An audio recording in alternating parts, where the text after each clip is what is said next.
Je jure de bien et fidèlement remplir mes missions en toute intégrité, impartialité, indépendance, dans la rigueur de la loi et de garder le secret des délibérations.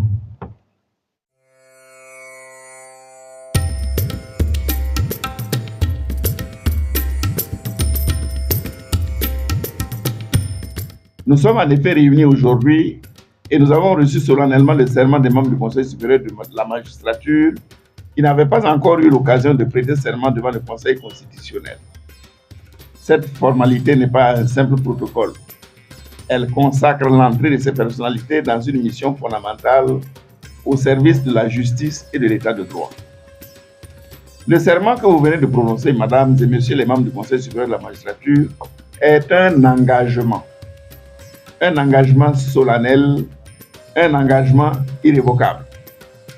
Il signifie que vous placez vos compétences, votre intégrité et votre dévouement au service de la justice et de l'intérêt général, au-delà de toute considération personnelle. Il est la manifestation concrète de votre fidélité aux principes de l'état de droit et de la Constitution qui sont le socle de notre démocratie. Alors, nous venons réellement tout de suite de passer à une phase de prestation de serment pour pouvoir justement, à partir de cet instant, être membre à part entière de ce Conseil supérieur de la magistrature. Parce que la loi le dit, avant justement, en fait, d'exercer et de commencer justement notre travail dans le Conseil supérieur de la magistrature, il faut nécessairement prêter serment. Alors ce serment, comme l'a si bien dit le président du Conseil constitutionnel, n'est pas une simple formalité.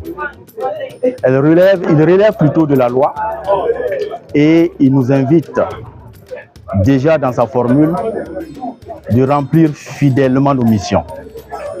Et aussi avec impartialité, avec indépendance et dans la rigueur de la loi.